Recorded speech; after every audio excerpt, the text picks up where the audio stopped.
Karena hari-harimu di luar Ramadan itu adalah seperti Ramadan. Nah, ini satu cara yang agar kita suasana kebatinan Ramadannya ada terus itu nomor satu kan yang mudah. Jadi kan kita bagi di beberapa ya. Yang pertama kali ini adalah kita upayakan sholatnya di awal waktu, itu kan yang mudah.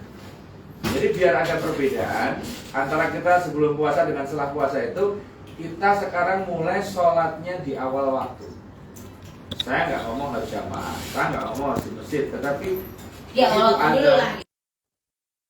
Nah, ketika kamu katanya muda bisa dapat masjid, dengerin azan itu keren. Jadi ini ada yang menarik. Jadi ada malaikat itu yang doain manusia siapapun yang dia nunggu waktu sholat lah. Nah, jadi malaikat itu akan otomatis doain orang yang dia duduk nunggu waktu sholat. Bayangkan, waktu sholatnya ditunggu. Ini waktu sholat ditunggu, kamu bisa bayangin nggak? Maka malaikat berdoa, fakfirli ya Allah, fakfirli ya Allah, fakfirli ya Allah. Ini ampunilah mereka, ampuni ini tolongin diampuni ya Allah. Jadi luar biasa kan. Nah, maka jangan kaget, beberapa orang itu memang nunggu sholat lah. Dia udah wudhu dulu, dia udah pipis, wudhu, bahkan beberapa sudah mandi gitu kan. Kemudian dia duduk kira-kira 10 menit menjelang azan, dia wirid-wirid zikir dan sebentar dan sebagainya. Itu luar biasa. Makanya kenapa lah ada beberapa waktu yang bisa mengisi, mengejar ketertinggalan, ketidakbisaan kita beramal soleh di waktu lampau. Jadi dulu nih ketika kita mungkin SD nggak pernah sholat, SMP bolong-bolong, SMA-nya penuh mesum dan maksiat, belas intinya amalan itu nol, nah, gitu kan. Kasarannya tuh amalannya nggak jelas, kalau ditakar itu jelas susah. Nah maka ada kemudian ada amalan yang ini bisa menggantikan dengan cepat dengan waktu efektif efisien. Nah waktu itu saya berikan pertama adalah ya setengah jam menjelang sholat subuh. Setengah jam setelah sholat subuh ya. Setengah jam menjelang azan maghrib. Habis maghrib sampai isya. Saya ulangi lagi ya. Setengah jam menjelang azan subuh. Jadi setengah jam setelah azan subuh. Kemudian setengah jam menjelang maghrib. Kemudian antara maghrib dan isya. Itu waktunya. Jadi ketika kita memaksimalkan waktu itu dengan amalan soleh, apa amalannya? Ngaji boleh, wirid boleh, zikir boleh. Bukannya kita puasa itu kan nunggu maghrib itu kan kadang-kadang nunggunya keren kan? Nunggu pakai sasi soma, pakai dengerin, pakai duduk gitu kan. Ada doa, sahdu kan. Jadi kalau kita jadi orang yang di luar Ramadan itu semacam menunggu merindukan sholat, itu keren. Nah sekarang kita mulai dari situ dulu. Karena semua amalan itu akan bermuara di sholat. Kalau hidup kita nggak beres, itu diperbaiki sholatnya. Kalau kita sedang punya masalah, diperbaiki sholatnya. Wasta'inu bisobri washolah. Jadi mintalah tolong pada Allah dengan sabar dan sholat. Sabar itu dalam menghadapi masalah, sholatnya untuk kemudian komunikasi dengan Allah. Karena apa? Ingat, puasa, ya puasa itu. Jadi gini, ibadah di luar sholat lah, itu ibadah yang mohon maaf sekali. Apa ya kasarannya, ibadah itu bisa saja kemudian dilolosin aja tetap dia muslim. Nih contoh, nggak usah jauh-jauh. Kalau jadi ada syekh itu ditanya, syekh apa pentingnya sholat? Sholat itu ibarat nih. Sholat itu ibarat, dia bilang syekh ini, sholat itu ibarat ini, apa namanya ini? Kalau jari ini apa namanya yang ini? Jempol. Dia ibarat ibu jari. Nah sementara yang lain ada syahadat, ada puasa, ada haji, ada zakat, itu adalah jari yang lain. Oke. Nah, sekarang coba kamu pegang itu imanmu. Kamu punya iman kan? Iman itu di mana? Iman itu di botol. Misalnya di botol ya. Nanti saya dengan bapaknya driver Gokar tadi kan istrinya usaha botol gitu kan. Botol untuk jamu. Jadi botol itu. Jadi botol itu gini. Botol itulah kata Syekh ini, iman itu seperti botol yang kamu pegang erat. Nah, coba sholat itu ada di ibu jari. Sementara yang lain ada di jari-jari yang lain. Sekarang satu-satu coba dilepas. Misalnya yang paling ujung haji. Kamu nggak haji, kira-kira imannya masih ada nggak? Botolnya masih ada nggak? Ini botol. Lepas dulu. Ini apa namanya? Jari apa ini namanya? Kelingking ya. paling cilik ini, dilepas hajinya. Kamu nggak haji, botol masih kepegang nggak? Masih. Masih. Terus kamu lepas satu lagi, zakat. Kamu nggak zakat, botol masih kepegang nggak? Masih. Masih. Kemudian ke puasa, kamu nggak puasa, masih kepegang nggak? Masih. Masih. Nah, masih kan? Bahkan ketika kamu lepas satu, syahadatnya enggak pun ini masih kepegang. Tapi kalau udah enggak sholat, ibu jarinya ini enggak ada, dilepas, botolnya jatuh, pecah. Nah, jadi kata kuncinya adalah ketika sholat itu kamu lepaskan dalam kehidupan, Kancah Muda. Disitulah kemudian pecah semuanya. Ya, ini perlu dicatat. Nah, makanya sekarang cara memperbaiki sholatnya dari mana, Ustadz? Dari awal waktu aja dulu. Perkara kamu nggak kusuk nggak apa-apa. Perkara kamu bacaannya amburadul nggak masalah. Tapi cobaan begitu azan sholat, azan sholat, azan sholat. Kamu biasain dulu gitu. Nanti lama-lama Allah kasih hidayah. Kamu pengen ningkatin, masuk sih cepet-cepet. Masuk sedikit ini nanti pelan-pelan. Yang penting kamu begitu azan sholat. Kenapa? Kalau kamu nunggu nanti, udah tergesa-gesa, udah nggak jelas. Begitu kamu adzan langsung sholat, itu artinya apa? Ibarat orang itu kayak guru, sini kamu, ya bu, rakyatnya nggak bisa ngerjain, tapi dipanggil gurunya. Tapi berani dulu, maju dulu. Maju dulu. Paling nggak ada penilaian bagus dari gurunya. Ini orang manut sama aku. Ada kan? Maju, nggak mau. Kamu bisa ke ruangan saya, nggak mau. Nanti tak tunggu di ruangan saya, enggak. Ini kan udah ngayal dulu kan. Nah terus gini lah. Nah kita kan kemudian bertanya-tanya, loh. Jadi sholat ini kan luar biasa, gitu kan? Lah kenapa luar biasa? Karena sholat ini Kancah Muda itu bicara tentang sujud. Jadi orang yang nggak sholat, tolong dengerin Kancah Muda, yang mungkin ada yang nggak sholat jangan tersinggung. Siapa tahu ini hidayah dari Allah lewat sesama. Jadi yang nggak sholat itu harus paham bahwa setan saja itu dulu sebelum dikeluarkan dari surga itu sujud pada Allah. Jadi setan, malaikat bersama-sama jin dan semuanya itu kompak menyembah Allah, sujud. Nah, tiba-tiba Allah nguji. Allah perintahkan kepada penduduk surga waktu itu untuk menyembah kepada makhluk baru ciptaan Allah, namanya Adam, yang dibuat dari tanah. Allah kemudian bilang, silahkan kalian sujud pada Adam. Ini orang baru, newcomer. Ya istilahnya di Ciredemu, kamu sekarang kasih hormat pada itu penyiar baru. Wah, enggak bisa dong. Saya penyiar udah sejak zaman Jeronimo masih pertama kali berdiri. Masa cara suruh hormat sama yang baru, enak aja. Itu kata setan.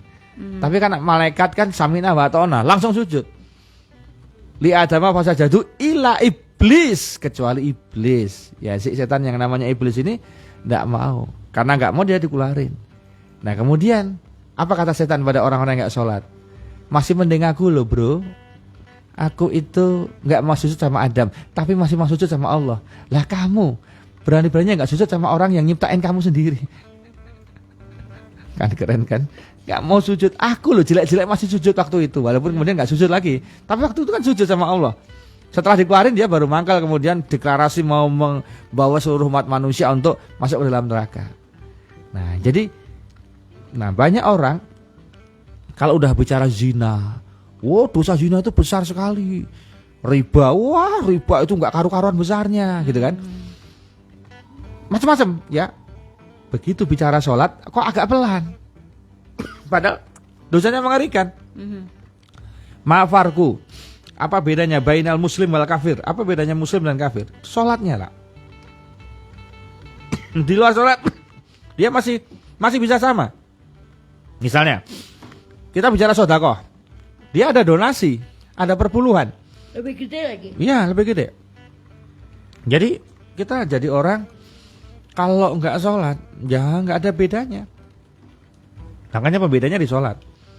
Dan kalian bisa cek jenis ibadah yang paling unik itu sholat. Kenapa? Dia sujud. Jadi saya pernah lihat sholatnya salah satu agama lain ya. Dia bahas ibadahnya agama lain. Itu sujudnya itu nggak nempel kepalanya. Dia hanya nempelin, nggak nempel. Jadi si kepala ini nggak sampai dibenturin ke tanah. Jadi hanya kayak ngambang gitu. Ditaruh, bukan dibentur. Oh iya, bukan ditaruh, sorry. Jadi kalau Islam itu sampai kemudian itu jidat itu tempel. Iya, nempel. Bahkan sampai di hidung itu harus nempel. Jidat kan dan hidung nggak nempel, nggak sah. Iya. Ya, betul Pak. PC Pak. PC. PC. Gimana? Tetap bisa, tetap bisa. Nanti goyang-goyangin dikit bisa. Jadi kembali ke tadi, kalau kita lihat Kancah Muda, jadi kita ayo kita biar Ramadannya itu ada. Begitu ada adzan kan kita sangat menghargai adzan kan, walaupun yang kita hargai hanya adzan maghrib waktu itu ketika puasa. Nah sekarang cobalah kalau begitu ada adzan kita upayakan untuk kita segera sholat. Syukur-syukur sebelum adzan kita udah ready, udah wudhu, udah pakai pakaian sholat, udah menunggu dan kemudian sholat. Wah itu luar biasa Kancah Muda. Cobaan Kancah Muda yang skripnya nggak kelar-kelar, yang jodohnya nggak datang-datang, yang kerjaannya nggak dapat-dapat, yang rezekinya masih seret, yang utangnya nggak pernah lunas, yang hidupnya susah menerus-menerus. Itu cobaan sholatnya. Nah nanti dari sholat yang awal waktu itu nanti ada bedanya lah. Apalagi kalau kamu putusin, tak usahain ya Allah, kalau bisa awal waktu juga di masjid. Aku nggak nyalain orang yang di awal waktu nggak di masjid. Misalnya dia subuh-subuh jauh jarak masjidnya, kemudian takut karena mungkin tempatnya di sawah-sawah gitu, ya nggak apa-apa lah. Yang penting kamu udah awal waktu, itu aja. Nanti pelan-pelan kalau sudah agak rame, ada temannya atau bagaimana kamu bisa jalan gitu kan. Ya. Jadi di sini Kancah Muda, you masih suka maksiat, tetap jangan pernah ninggalin sholat. You masih suka mabuk, tetap jangan pernah ninggalin sholat. You masih nggak konsentrasi sholatnya, tetap aja sholat. You masih bacaannya gradul-gradul, tetap aja sholat. Kan Al-Fatihahnya yang penting bener, yang lain nyusul nggak apa-apa. Kenapa? Karena satu-satunya ibadah yang nggak bisa dikodok cuma sholat. You nggak puasa ketika Ramadan kemarin karena sakit, masih bisa ganti hari yang lain. Yang nifas, yang haid, menyusui masih bisa fidyah. Yang orang tua uzur nggak kuat atau anak muda tapi sudah uzur vonis dokter, maka dia bisa fidyah. Ya kan? You nggak bisa haji, nggak bisa umroh, kamu bayar orang atau dibayarin orang, kemudian ada umroh badal, haji badal, itu sah. Kamu nggak usah kesana, diganti orang bisa. Ya. Kamu nggak bisa ngaji, kamu bayar orang, orangnya suruh ngaji, kamu bayarin dia bisa ngaji, kamu dapat pahala seperti orang yang ngaji. Kamu nggak bisa ngaji, kamu dengerin ngaji, pahalanya sama dengan yang ngaji, bisa kan? Tapi kalau kamu nggak sholat, nggak ada orang bisa gantiin kamu, siapapun termasuk istri, suami, anakmu atau simbahmu. Kecuali kamu disolatin. Ya itu tetap bahaya itu kan. Jangan pernah. Makanya. Tapi ya udah cuman hari itu doang. Ya gitu. Jangan pernah ninggalin sholat. Ya jadi kalau kamu bangun subuh jam 10 Ustaz, tetap sholat subuh. Bangun pagi tetap jam 11 siang, tetap sholat subuh. Apa dasar hukumnya? Nggak usah dasar hukum. Dasar hukumnya kamu nggak boleh ninggalin sholat. Makanya dasar hukumnya itu aja, kamu tetap harus sholat. Jadi nggak boleh. Jadi kalau kalian kan nggak mungkin orang pagi tidur bangun langsung jam 12 pas adzan zuhur itu nggak pernah ditemukan, kecuali dia betul-betul pakai obat. Itu nggak ada.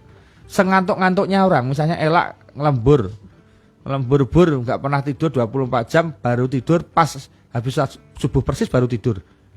Saya tetap yakin walaupun kamu dari ngelilir lah masih ada. Tetap jam 10 atau apa mesti. Kadang jam 9 sudah bangun juga gitu. Jadi seperti itu. Jadi sholat subuh itu jam berapa Ustadz yang betul? Kalau tanya yang betul ya sesuai jamnya. Tapi kalau kamu bangunnya jam 9, jam 10, jam 11 tetap sholat subuh, ini fatwa, jangan dilanggar. Ini kamu nggak boleh ninggalin sholat subuh. Nggak ada alasan. Kamu nggak sholat subuh kenapa? Aku kesiangan Ustadz. Kan udah nggak bisa waktunya. Bisa. Lebih baik tetap sholat subuh terlambat. Lebih baik terlambat tapi dimarahin sama bos, Allah yang marah, daripada kamu nggak sholat sama sekali. Ya kan? Orang nggak absen sama sekali, nggak urusan, nggak peduli, ngelanggar, berani-beraninya, itu marahnya lebih bahaya nanti. Perkara Allah marah iya, tapi kemudian marahnya kan ada levelnya kan? Iya. Sholat duhur. Kalau kamu betul-betul susah sholat duhur mau mepet ngasar nggak masalah.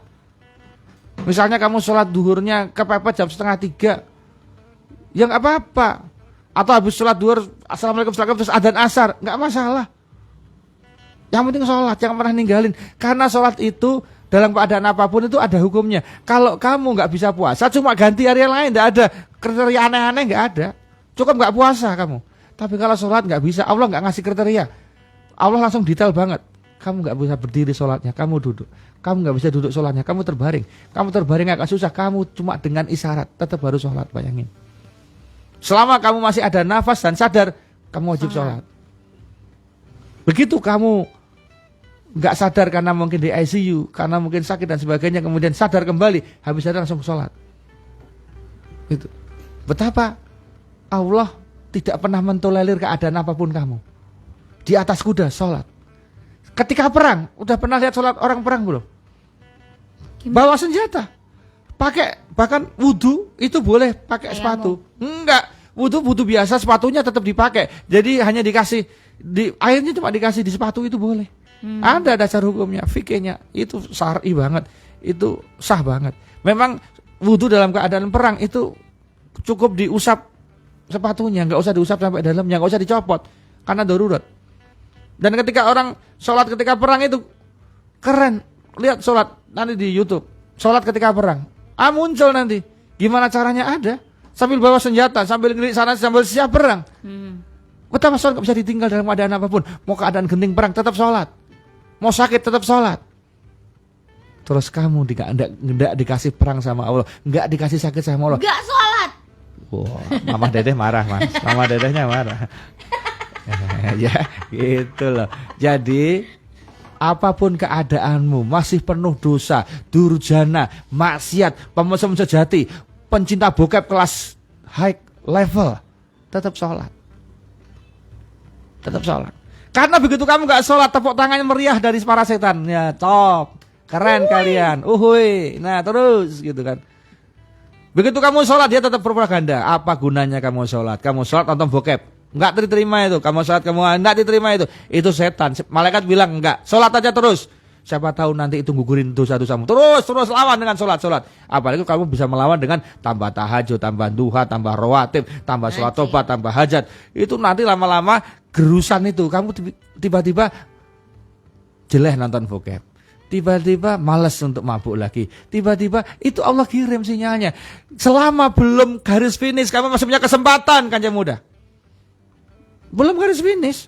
Maka kemarin saya diundang isi pengajian di pusatnya minuman keras di Jogja. Saya foto di sana. Terus? Saya minta mana? Owner mana? Juragan mana ini? Saya mau foto sama. Saya meminta foto. Oh, minta foto. Ternyata, waduh Ustaz, saya tadi mau foto tapi nggak enak sama Ustaz. Oh enak aja, foto aja Pak. Itu foto semua rata-rata.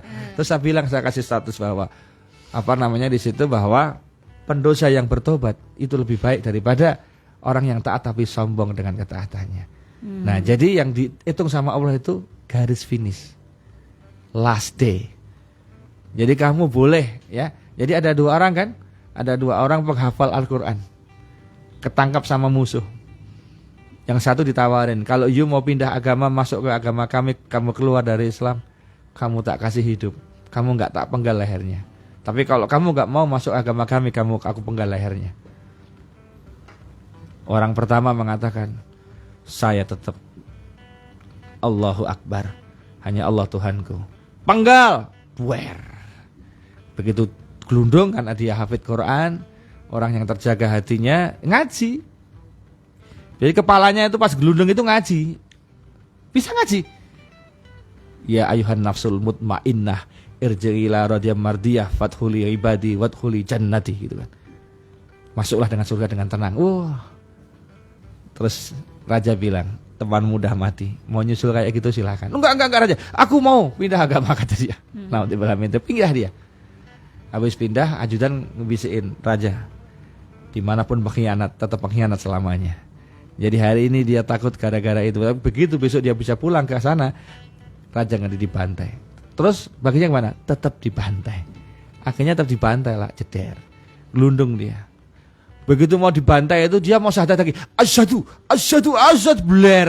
Sepatah asyhadu bablas. Itulah keadaan manusia.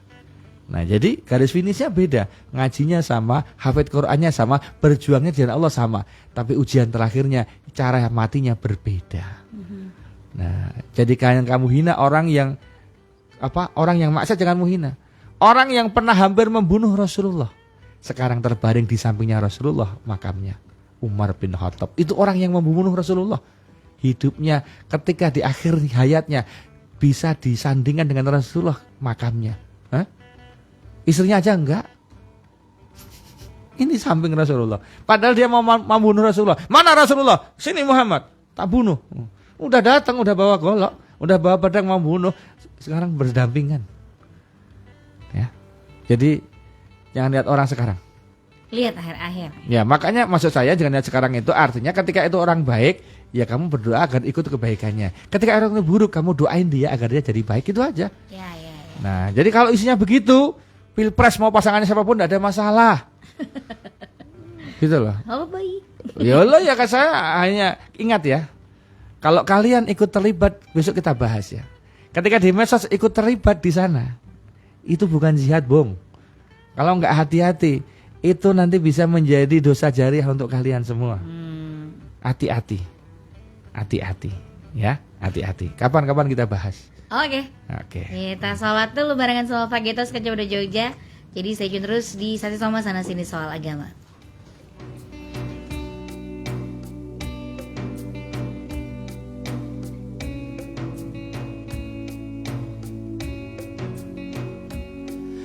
Kesibukan urusan dunia menjajah kita sehingga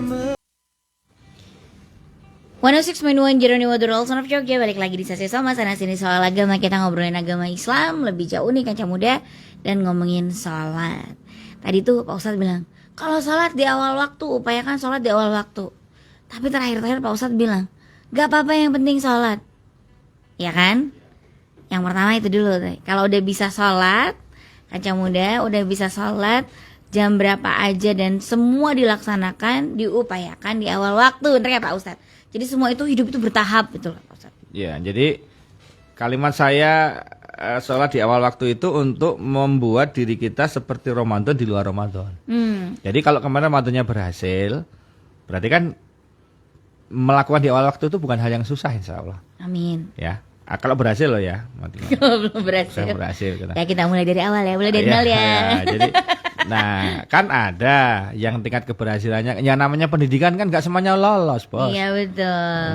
Kan Nggak semua langsung ranking 1 dong, ya kan? Sekarang aja kebijakannya lulus semua 100%. Iya. Tapi kan kalau di check up serius, dari 100% yang lulus itu kan mesti ada ranking, gitu kan?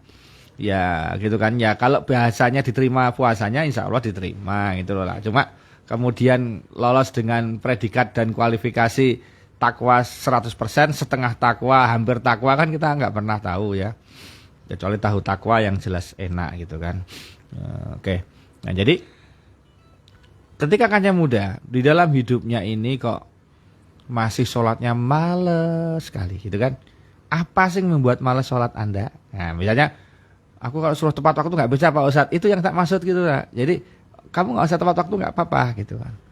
Aku kalau sholat Ustadz bacaannya itu nggak begitu nguasain nggak apa-apa, yang penting Al-Fatihahnya kamu kuasain. Sholat pendek, surat pendeknya oke lah nyusul. Aku Pak Ustadz nggak bisa kusuk, nggak apa-apa, nggak kusuk, yang penting kamu tetap sholat. Sujudmu itu dibutuhkan untuk dirimu bukan untuk Allah. Jadi gitu. Nah nanti bertahap lah. Ketika dia sudah mau sholat, nah ini tak kasih tahapan selanjutnya kan yang mudah. Ketika udah mau sholat meskipun telat-telat dan sebagainya, coba kamu jadikan sholat itu wahana, sarana untuk komunikasi ngobrol sama Allah. Pas sujud, habis baca doa sujud, Allahumma firli warhamni wajburni wahdini warjukni. Itu doa bukannya, itu doa duduk di antara dua sujudnya. Subhanakallahumma rabbihamdika Allahumma gfirli. Berhenti sebentar. Kemudian dalam hati kamu bilang, ya Allah, aku tuh mau sholatnya baik ya Allah, bantu aku ya Allah, kok masih banyak maksiat ini ya Allah. Bilang sama Allah, curhat. Ya Allah, aku tuh pengen sholat begini yang nyaman, yang khusyuk ya Allah, tapi kok utangku gak lunas-lunas ya Allah. Gitu kan? Ngobrol sama Allah. Ya Allah, aku tuh ngomong sama Allah. Lewat sholat itu, tapi jangan diucapkan, hanya dalam hati. Makanya sujudnya diperlama. Ya, sujudnya diperlama gitu. Nah, jadi ada tipsnya Kaca Muda ketika kalian sedang mau memulai sholat. Dari yang sementara ini jarang sholat, males sholat, ngopo sholat gitu kan, sampai ada yang pengen gitu kan.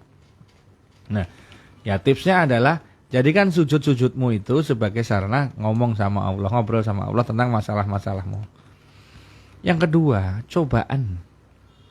Kalau mau sholat itu levelnya itu sekarang dibikin beda.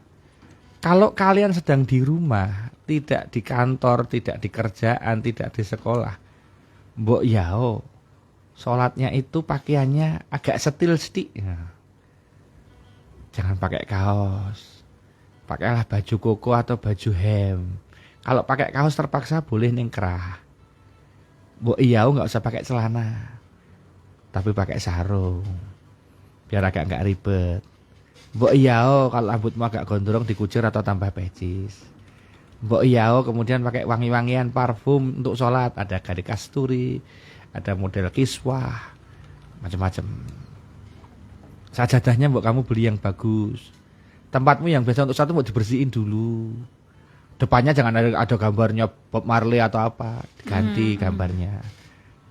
Kaligrafi. Coba singkirin barang-barang yang berbau ganggu sholat.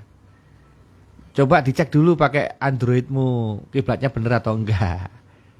Oke. Coba sebelum sholat kamu pipis dulu.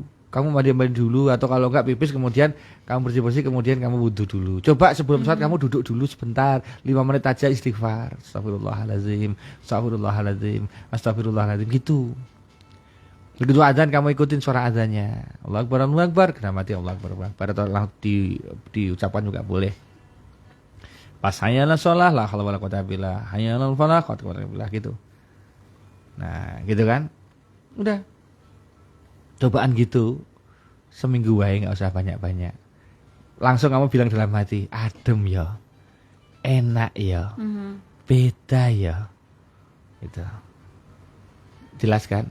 Makanya tempat sholat itu pengaruh, pakaian sholat itu pengaruh, kondisi ketika kita sholat itu pengaruh. Makanya jangan sholat di tempat sholat yang paling bagus di mana? Ya di tempat sholat. Kalau sholatnya di studio kan mambu siaran Mas deh. Gitu. Jadi tempat sholatnya ada di studio kan ada pojokan tuh. Iya toh? Nah sholatnya tempat siaran kan mambunya juga Arab siaran. Kalau ruang kerja? Ruang kerja karo kalinganku gaweane apa bariki ngopo, iya kan? Makanya kenapa suatu ada musola. Musola itu apa sih ya? Musola, tempat sholat. Nah itu masa kita salah sama warga Hindu yang beragama apa? Hindu. Ya, umat Hindu yang beragama Buddha. Orang Ya Bali Hindu, Pak Ustaz. orang Bali yang beragama Hindu maksud saya. Ya. Itu kan apa? Ada puranya di depan rumah. Orang-orang kejawen aja punya sentong. Ya, ada sentongnya lah. Tempat untuk musra sangati ya seradong lah ritualnya apa. Tapi ada tempatnya. Raketang nih mambu dupo, kembang-kembang. Ada keris-kerisnya. Ada kayak topeng-topeng gitu kan. Pernah masuk saya. Pernah. Jadi tahu sentongnya kayak apa. Masa kita nggak punya tempat sholat?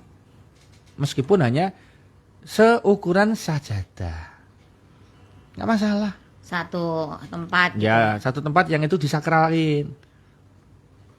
Jangan bikin malaikat bingung toh. Walaupun malaikat tuh canggih nih, jangan bikin bingung. Sholat di situ, ML di situ. Kata malaikat ini tempat apa? Serba ada. Supermarket. Makanya kamu harus punya tempat khusus yang itu tuh sakral, dibersihin, dijaga, mukenanya ada, semuanya ada gitu. Ya kamu buatin lah, nggak usah gede nggak apa-apa. Yang penting setempat pas untuk sholat. Tempat ritual, riyadhah. Hawanya beda. Biar di situ tuh hawanya hawa ngaji, hawa. Jadi gitu kan. Jangan sampai di rumah itu nggak jelas hawanya di mana. Harus ada kan area-areanya kan. Gitu. Nah, jadi kanca muda, ayo saya di sini menghimbau dari Saji Soma untuk kanca muda yang kemarin sholatnya masih males, masih berling nek kober orang nek ora kober atau masih istilahnya gini loh. Cobaan kamu ukur kalori sholat dengan kalori kamu ketika jogging atau ketika goes. Kamu dari sini sampai Prambanan kuat, sini sampai Borobudur biasa, sini naik ke Kelangon sana ya biasa. Kamu jogging keliling Mandala, keliling Maguwo 5-4 kali biasa.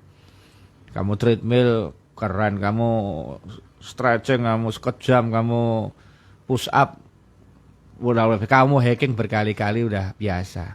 Itu kalau dihitung kalorinya udah luar biasa. Cuma kamu hitung kalori sholat, paling cuma berapa kalorinya. Berarti sholat itu bukan urusan fisik, hati. Nah, saya nyaranin, ini tips inilah. Saya nyaranin kalau hati kita masih belum terbuka juga, gitulah, masih tertutup, kabut yang sangat tebal berupa dosa atau apapun itu namanya, maka pintu pertama itu harus memperbanyak 2. 1 baca istighfar, 2 sholawat. Jadi istighfar ini adalah kuncinya, sementara sholawat ini adalah apalah? Adalah kemudian membuat detoknya yang cepat itu sholawat. Jadi sholawat itu bisa berfungsi sebagai, tolong catat, sebagai upaya tobat kepada Allah. Maka sahabat Ubay bin Ka'ab pernah tanya kepada Rasulullah, ya Rasulullah, bagaimana kalau wiridku 1/4 aku akan isi sholawat, 3/4-nya aku isi wirid dzikir yang lain ya Rasulullah. Bagus, tapi akan lebih bagus kalau sholawatnya ditambah. Kalau begitu ya Rasul, bagaimana kalau aku sholawatnya separuh ya Rasul, kemudian separuhnya aku isi wirid dzikir. Bahasa kasarnya, aku separuh istighfar, separuh sholawat, gimana ya Rasul? Bagus, tapi lebih bagus kalau sholawatnya ditambah. Ya udah kalau gitu ya Rasul, gimana kalau aku 3/4 sholawat, 1/4-nya di wirid dzikir? Bagus, tapi lebih bagus kalau ditambah. Wadah, langsung Ubay bin Ka'ab bilang, ya udah ya Rasulullah, Tak salah aku tak sholawat tok we piye Rasulullah. Apa kata Rasulullah? Idzan, kalau begitu fastaghfiru lidzambik, Allah akan ampuni seluruh dosamu. Pertama itu. Yang kedua apa? Setelah fastaghfiru lidzambik, ya, yang kedua jaminannya apa? Allah akan cukupkan semua kebutuhanmu. Amin. No, hanya dengan sholawat. Ini masih hari Jumat, perbanyak sholawat. Gimana bacanya Ustaz? Shallallahu ala Muhammad, Shallallahu ala Muhammad, Shallallahu ala Muhammad, Shallallahu ala Muhammad, Shallallahu ala Muhammad. Berapa Ustaz? 1000 sehari. Berapa lama Ustaz? Cuma 15 menit, 10 menit. Shallallahu ala Muhammad, Shallallahu ala Muhammad, Shallallahu ala Muhammad, Shallallahu ala Muhammad. Lihat di YouTube, ketik Shalawat Jibril Habib Lutfi bin Yahya. Nanti kan di situ muncul. Beliau punya amalan sholawat 1000 kali sehari. Lirboyo juga ngajarin itu. Jadi sholawat Jibril itu sholawat yang istimewa. Kenapa? Semua sholawat istimewa, tanpa terkecuali, semuanya. Hanya saya kenapa dijajah memilih sholawat Jibril pendek. Biar kamu enggak alasan lagi nanti. Ngaletat dawa rapaletat. Nah, tak kasih yang pendek. Sallallahu ala Muhammad. Sallallahu ala Muhammad 1000 wae. 1000 itu kalau kamu kerjain. Dah, kamu coba kerjain. Itu rutin setiap hari. Kapan Ustadz? Habis subuh boleh. Habis maghrib oke. Habis isya monggo. Yang penting 1 hari 1 malam 1000. Nanti kalau kamu udah rutin, nanti insya Allah Allah gerakin itu. Jadi kalau kamu sholawat sampai nggak doyan sholawat, jangan-jangan Rasulullah nggak ngizinin kamu sholawat. Ya Allah, itu Fulan bin Fulan jangan izinin untuk sholawat pada aku nggak senang sama dia. Kacau kan malahan kita. Maka kita paksa dulu sholawat. Itu penting kita membaca itu. Sholawat itu hukumnya sudah sangat masyhur ya, kita perlu membaca sholawat itu. Nah, istighfar dan sholawat ini nilainya sama-sama wirid itu.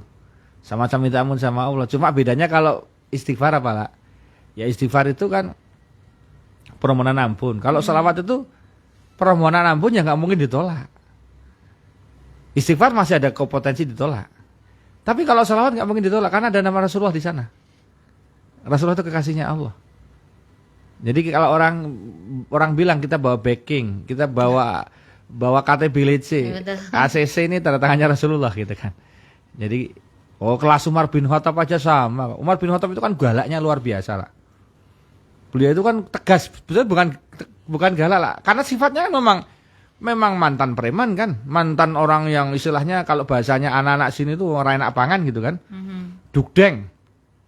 Raja di rajanya preman istilahnya itu dan dugdeng lah istilahnya. Orang kalau sama dia terima sudah nggak usah urusan sama Umar daripada bablas nanti gitu kan. Babuat gitu sama Umar itu kan. Nah, Umar bin Khattab ini saking biasa seperti itu kalau ngomongan tegas, salat, mungkin gitu ya. Nah, ada yang sakit hati lah. Temannya sendiri namanya Ali bin Abi Thalib. Nah, ketika Umar meninggal dunia, Ali itu doa sama Allah, ya Allah, aku tidak apa-apa dengan Umar. Cuma aku tuh penasaran. Dia tuh sangat gagah, berani, setan katanya lari ketemu dia. Lah saya pengen tahu nyalinya dia seberapa kalau ketemu sama Munkar Nakir. Mbok izinin aku ya Allah bisa lihat beliau ketika di alam barzah ditakoni malaikat kayak apa. Sama Allah diizinin.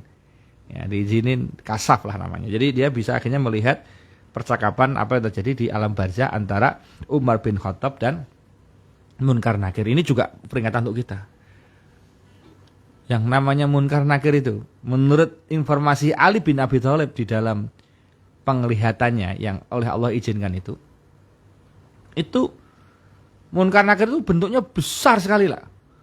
Besar sekali lah. Sehingga orang itu pasti ciut lah. Jadi datang di tempat yang gelap, tiba-tiba ada dua sosok yang sangat besar. Pertanyaannya nggak santai, bro. Sehat-sehat ah? Enggak, itu kan kita. Langsung jeder gitu kan. Jadi seperti serem sekali. Umar begitu ditanya begitu. Apa kata Umar? Mbok jangan galak-galak toh. Masa sih? Iya. Dia bilang, "Mbok jangan bentak-bentak gitu toh. Kamu nggak tahu siapa saya." Emang kamu siapa? Aku itu sahabatnya Rasulullah loh. Jadi Rasulullah masih dibawa sama dia dalam barzah. Bayangin, kelas Umar aja yang katanya dugdeng masih bawa Rasulullah. Aku itu temannya Rasulullah loh. Kamu nggak tahu, Boh? Masa gak kenal sih? Yang bener nih, gak kenal, yakin. Bayangkan, kelas Umar itu masih bawa namanya Rasulullah di alam barzah. Aku itu temannya Rasulullah. Aku bulan Rasulullah loh. Ojo galak-galak tuh karaku. Itu Umar loh. Yang nyalinya nggak pernah loh. Umar itu di dalam cerita lah. Nah, saya kan pernah diceritakan di Sate Coma. Ada sebuah tempat di Mesir itu sungai Nil itu kan yang selalu mengalir tiba-tiba kering. Itu kalau kering semua tanaman dan sebagainya mati termasuk pertanian. Nah, terus menurut informasi dari orang sana, ini kan kebetulan gubernurnya baru, gubernur sana. Ini nggak bakalan bisa keluar airnya, Pak Khalifah, Pak Gubernur. Kenapa? Karena kalau ini biar bisa keluar itu nggak ada jalan lain kecuali harus ambil perawan. Perawan yang kemudian dilempar ke jurang. Nanti begitu darah kepawarannya itu keluar karena mati, maka nanti kemudian akan keluar lagi itu airnya dan menjadi 1 tahun ke depan akan menjadi apa namanya? Akan menjadi istilahnya airnya kembali normal. Nah terus ya cuma caranya ini, Pak Gubernur, nggak ada cara lain. Harus ada sesembahan perawan dilempar ke jurang. Kalau nggak bisa. Sudah kita undang pakar manapun nggak bisa. Wah, karena khalifahnya baru dan memang khalifah itu tujuannya meluruskan, dia nggak berani. Saya nggak berani ngambil sikap seperti ini dosa ini kemungkinan. Saya tahu ini dosa. Saya mau ke tempat Pak Presiden dulu. Gubernur ini berangkat ke Jakarta Pusat kalau istilah kita. Ketemu di istana Umar bin Khattab. Umar bin Khattab ditanya, diceritain, ini gimana ini wahai Umar, wahai Pak Presiden, wahai Khalifah. Kata Umar, tunggu sebentar. Dia masuk, dia ngambil kulit, kemudian dia tulis pakai pena itu di situ. Tanda tangan Umar bin Khattab. Terus ditutup. Tolong kamu bawa ini kulit ini, jangan dibuka dulu sebelum di pinggir jurang nanti. Kumpulin semua orang-orang. Begitu orang-orang udah kumpul, baca suratku itu keras-keras di tempat yang biasa untuk melempar perawan itu. Betul. Pada kumpul, gimana Pak Gubernur nih? Ya udah dikasih Umar, katanya solusinya insya Allah ini. Saya suruh bacain keras. Dia bukanya ya pas betul-betul udah pada kumpul dibuka. Apa disuruhnya? Assalamualaikum warahmatullahi wabarakatuh. Saya Umar bin Khattab. Demi Allah, kalau engkau penjaga setan atau apapun yang ada di dalam dasar jurang, engkau memerintahkan untuk kesirikan, maka demi Allah aku akan berani untuk kamu akan aku kutuk. kamu menjadi betul-betul intip dari neraka dan kamu akan disiksa selama-lamanya. Wah, dielek-elek karo Umar bin Khattab. Jadi dibacakan suratnya Umar bin Khattab di pinggir itu langsung airnya keluar. Bayangin nggak? Setan terima pedih, mengkrungu suarane. Padahal Umar nggak ngomong, yang ngomong orang lain. Pakai suratnya Umar. Umar nggak datang sendiri loh. Setannya pergi, airnya keluar tanpa ada sesembahan. Betapa setan aja takut dengan suratnya Umar. Surat doang loh. Surat doang. Belum di WhatsApp itu. Belum ketemu. Japri. Belum ketemu orangnya, belum live itu. Belum di Zoom live langsung kamu gitu enggak. Itu udah takut setan. Betapa setan kalau ketemu Umar terima. Jadi katanya setan itu kalau ketemu di gang ketemu Umar, setan itu terima cari gang lain, enggak jadi lewat. Ketemu Umar, masalah ini udah. Iya. Segitunya si Umar ya? Iya, tapi begitu di alam barzah. Di alam barzah, keder dia. Oh, jangan gitu toh. Jangan galak-galak sama saya. Sampai nggak tahu siapa saya. Nah, siapa? Saya temannya Rasulullah loh. Saya coba aja Rasulullah. Masih bawa Rasulullah, bayangkan. Iya. Itulah sholawat, Pak. Nah kita, makanya Rasulullah itu pernah bilang suatu saat itu, tahukah kalian siapa yang paling mulia di dunia ini? Para sahabat tanya, engkau yang lebih tahu ya Rasulullah. Siapakah itu? Mereka menduga kita itu sahabat-sahabat atau siapa. Ternyata orang yang paling mulia itu adalah orang yang nggak pernah ketemu sama aku, belum pernah lihat wajahku, belum pernah bertatap muka langsung dengan aku, tapi dia merindukanku dan dia mengamalkan apa yang aku ajarkan. Merekalah umatku di akhir zaman nanti. Loh kita bos, kita itu dianggap mulia sama Rasulullah. Masa kita nggak sholawat sama beliau? Loh caranya kita kemudian koneksi sama Rasulullah, tak takon. Ya sholawat ya. Ya sholawat. Lah gimana caranya? Mau telepon Rasulullah, nomor HP-nya nggak tahu. Rasulullah sudah meninggal. Ya. Gitu kan? Walaupun meninggalnya Rasul bukan berarti kemudian meninggal gitu. Rasulullah masih bisa menjawab sholawat kita ketika hari Jumat seperti ini. Rasul sendiri yang mengasih tanda tangan langsung menerima. Nah, maka konon ketika hari Kamis habis maghrib sampai dengan Jumat nanti menjelang maghrib, Rasulullah itu menjawab semua sholawat sendiri tanpa ada malaikat yang mengantarkan. Di luar hari Jumat, malaikat selalu bilang, ya Rasulullah ini sholawatnya Dayadi bin siapa, ini sholawatnya ini bin ini gitu, Fulan bin Fulan ya. Jadi Rasul disetorin, oh ya. Kalau khusus hari Jumat malaikatnya pray, istirahat. Rasulullah langsung menerima sendiri. Salat Jumat dulu. Maka kenapa ulama mengatakan perbanyak sholawat di hari Jumat. Itu alasannya Kanjeng Bunda langsung di-ACC sama Kanjeng Nabi Muhammad Sallallahu Alaihi Wasallam. Oke siap Pak Ustadz. Itu ya Kanjeng Bunda Jogja. Udah mendapatkan beberapa ilmu sore hari ini ya. Mudah-mudahan bermanfaat. Dan jangan lupa buat nonton di mana Pak Mas Dey? Di Facebooknya Ustadz Munif Tauhid ya.